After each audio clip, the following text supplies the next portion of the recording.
afternoon, everyone. Thank you for coming out this afternoon. Before we get started, just a couple quick heads ups. We'll have a Q&A following opening remarks from our new head coach. Brian Faison will also be available for the Q&A portion of this. We will have a wireless microphone being passed around, so before you ask a question, do ask that you raise your hand and wait for that mic to be handed to you. Following the presser, we'll also have a number of our current hockey players here in attendance for one-on-one interviews.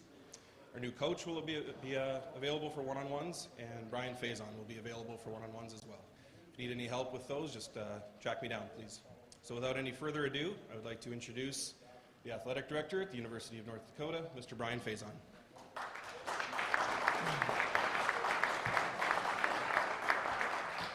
Thanks, Jason. Let me first start by thanking you for coming on such short notice. I would be remiss if I didn't add my formal congratulations to Coach Haxtell. We're excited for Dave and for his family and the new adventure, and what a great job Dave and his staff did with this program over the years. I mean, it's one of the best, it is the best collegiate hockey program in the country, and kudos to him and our best wishes. And now we turn to some, what I think is really exciting news for the University of North Dakota, and it's going to be my pleasure to introduce to you in a minute our 16th head coach in the program's history. This is a gentleman that brings an incredible mix to this position. He's a proven recruiter. He has an outstanding reputation as a teacher of the game, which is so important at our level. He brings a tremendous energy and passion to the position. But I think the thing that was most important to me in this process was he has the core values and a real understanding of the unique culture that has made UND hockey so successful over these years. And that makes him the right coach to carry this program forward. So it's my pleasure to introduce to you the 16th head coach in the history of the men's hockey program here, Coach Brad Berry.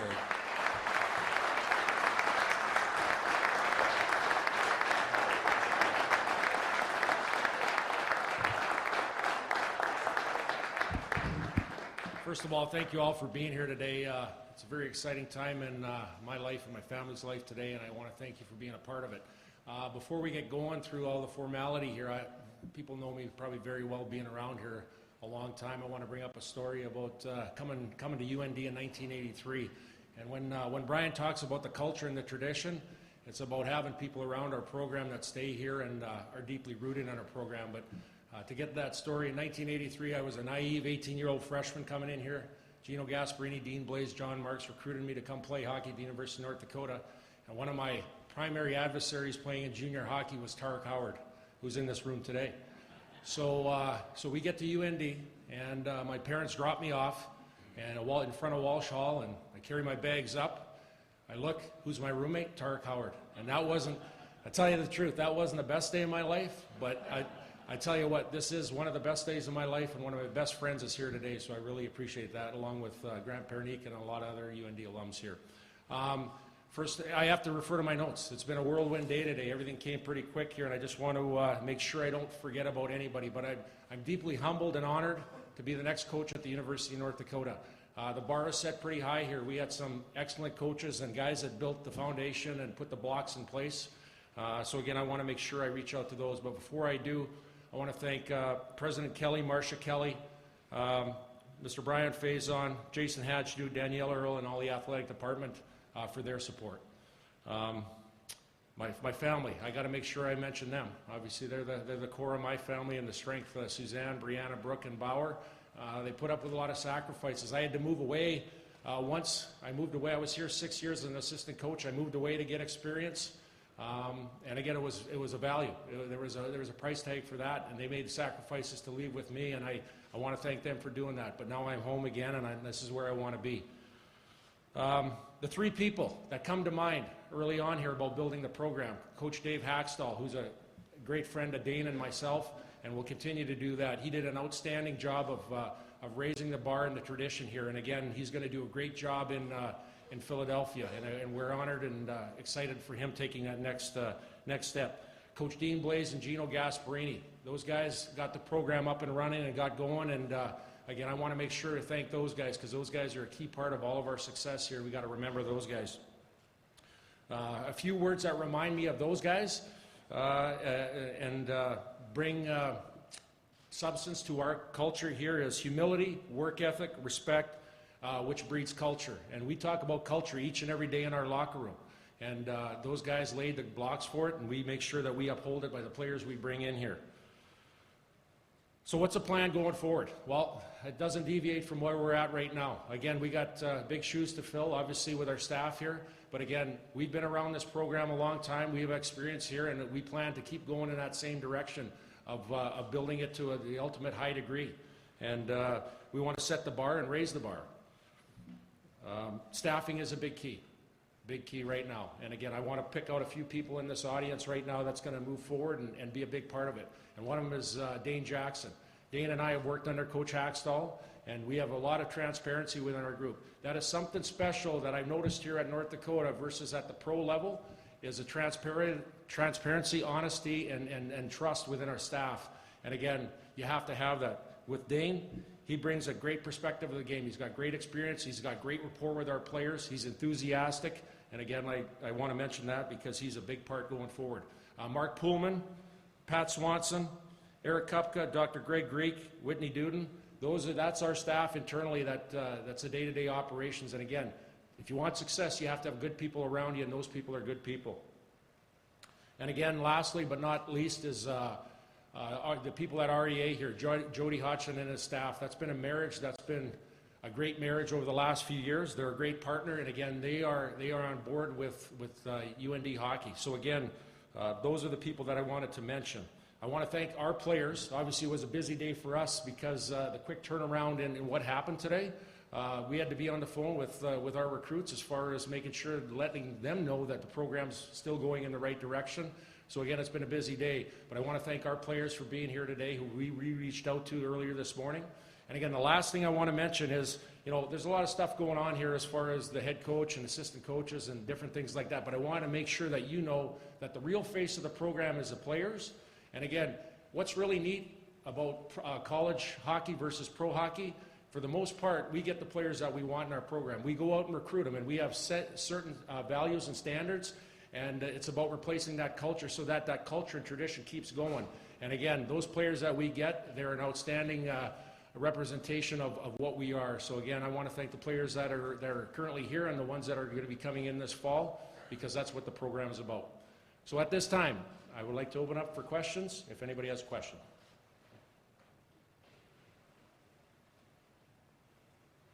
Oh, that was easy. Oh. No questions? Oh, one there? Yep. Hang on. Brad, are you going? Go. Were you surprised? Did this catch you off guard at all, or what was your reaction to Coach Haxtell telling you he was leaving? Well, surprised that Dave's moving of going to the NHL. Well, being from that level, I'll tell you what, I was surprised a little bit, but it's not a disrespectful being surprised. Whenever you get a guy from college hockey that goes directly to be a head coach in the NHL, that's something to be said. And I'll tell you what, through the process here, they came at him about, I don't want to overstep my bounds, but I just want to show you the magnitude of Dave Haxtell. They came at him about 3 weeks ago, and he's all in with our program here, and he turned it down the first time. They came at him again, they turned it down again. And then finally they came at him, and Hextall said, I'm not taking no for an answer. I want you here. I want your culture. I want what you guys have to bring into our place right here. So at that time, he gave it some thought, and I tell you what, it was a hard decision for him, and he made that decision, and you know what, he's ready for it. He's been here a long time, and he's done really well, and he will do well there.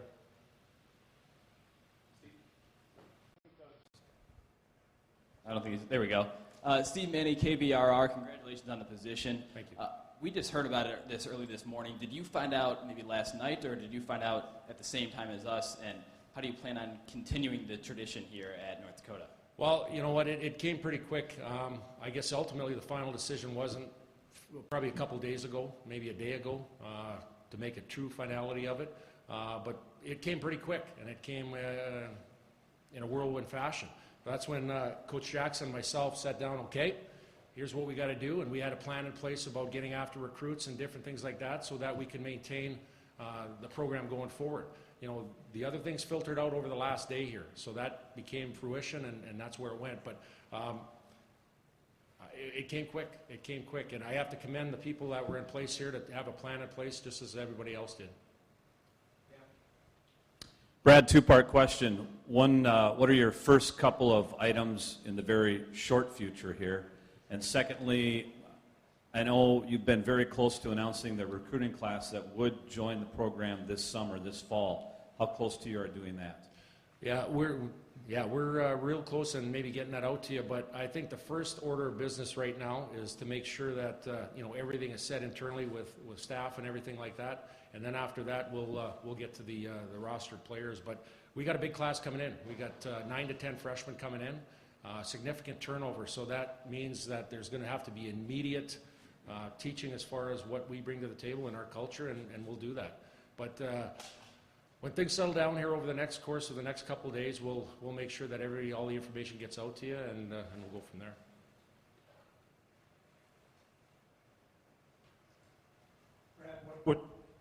What would a difference maybe the fans will see you compared to what we've seen the last 9-10 years?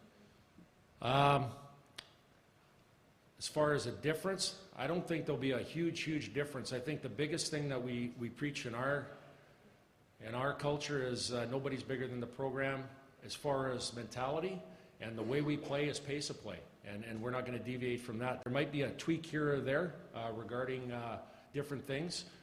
We do have to replace a new staff member, and that's where maybe a couple new ideas may come in. And again, I'm all about surrounding ourselves here with quality people, and that next person coming in is going to add to our group. So again, like I said, it's going to be relatively the same with a couple different tweaks, but we're going to play a fast-paced game, and our pace of play is going to be high, and we're going to get after them.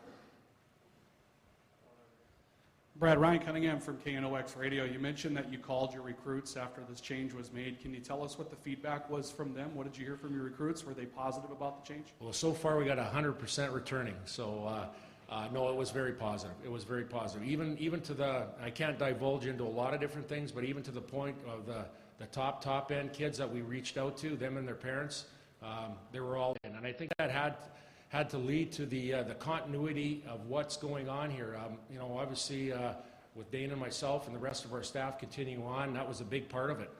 In this day and age, and I know, from the outside looking in, sometimes when there's a head coaching change, that's an opportunity for other programs to dive in a weak moment. And there was no weak moment here. There was a plan of attack right away, and we got to it. And everyone that we talked to today, we call it all in. They're all in. Coach Phil Newman from WDAZ. You played here. You've been an assistant coach here. I'm assuming this has always been a dream of yours to be the head coach. When did that become a dream of yours, and what is it like now that it's become that? Well, first of all, when you have people in place here like Coach Axtell and Dane and the rest of the group here, you really don't think about it because you're happy with what you're doing. And I know there's sometimes in life that you have goals and aspirations of being that next head coach. There really wasn't hey, I got to be the head coach or whatever. This was an opportunity that came up because of something positive happening for Dave. So again, yes, I am happy and I'm privileged and I'm honored and humbled, but at the same time too, is like, we're a group here that nobody puts themselves in front of each other, and it's pretty much an even keel culture here. So again, yes, I'm happy, and it came pretty quick. Brad, can you give us a timeline here of the last 24, 36, however many hours that this began to take shape to you being named head coach?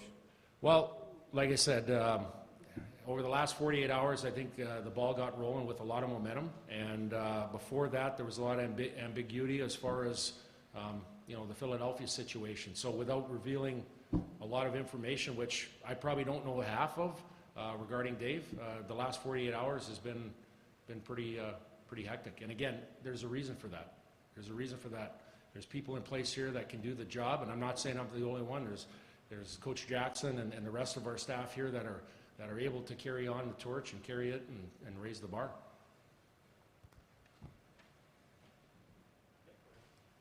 Alex Egan from KVLY in Fargo. Coach, you said you still have to fill a spot on your coaching staff. What is the timeline for that? How are you going to go about that? Do you have people in mind already? Well, just to let you know, through HR, we have to open it up, and we have to go through the right process, and we will do that. The phone's been ringing off the hook. Dane and myself have got numerous calls, texts, messages, everything as far as maybe an opportunity for them to come into our program.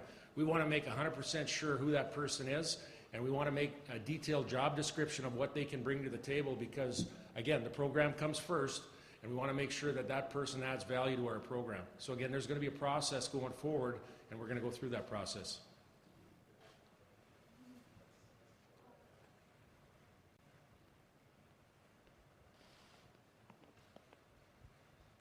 Hey, Coach, can you quickly outline your short-term and then your long-term goals going forward now that you have this position? Well, again, you know the league that we're in, right? The NCHC, very highly competitive league. Again, we want to be one of the top teams in year after year in that league. Again, we're going to set goals in front of us like we have set goals in and years out about being a top team. The national tournament is a goal of ours every year, and then obviously the Frozen Four. So, we have a culmination of what we want to get to. But again, everything, and it might sound like a cliche, but it's a process to get there. You can't overstep one thing to get to another. You got to make sure you go through the process, and that's why we've had success here, is because we make sure we take every day at a time and we go through that process. So again, those are our goals, and we're gonna get to them. I'm assuming you've had a chance to talk to all of your current players. What's the feedback been like from them as you have introduced yourself as their new head coach? Well, that's a great question.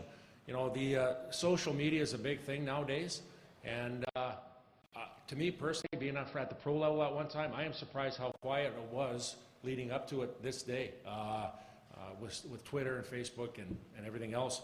But our players, I think there was an initial, I don't want to say shock, but they were wondering where their head coach went. But at the end of the day, we explained to them about the opportunity, about what he did for our program here in the number of years he was here. And again, like when we recruit players to North Dakota, we give them two things. We give them an excellent education, and we give them a chance to get to the next level. And those are the two things that we base on. Very simple. And it's no different than coaches, and especially with Coach Hackstall, who did everything he did here and had a chance to go to the next level, and he did. So again, we commend him for that. And our players, they got their head around it. And again, I think the biggest thing is knowing that we're moving forward with people that are already in place here.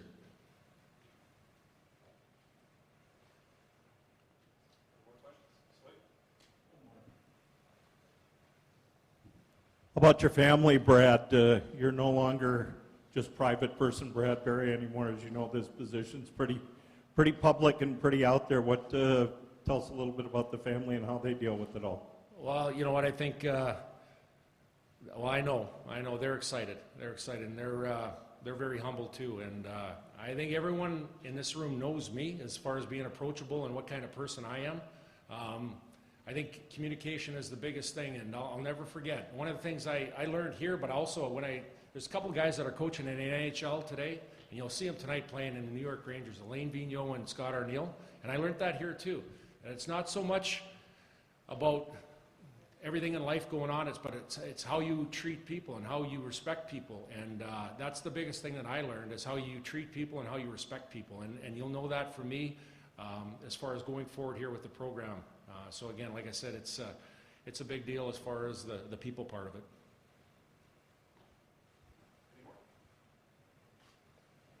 Thanks. Thank you. Okay, that'll take care of everything from up here.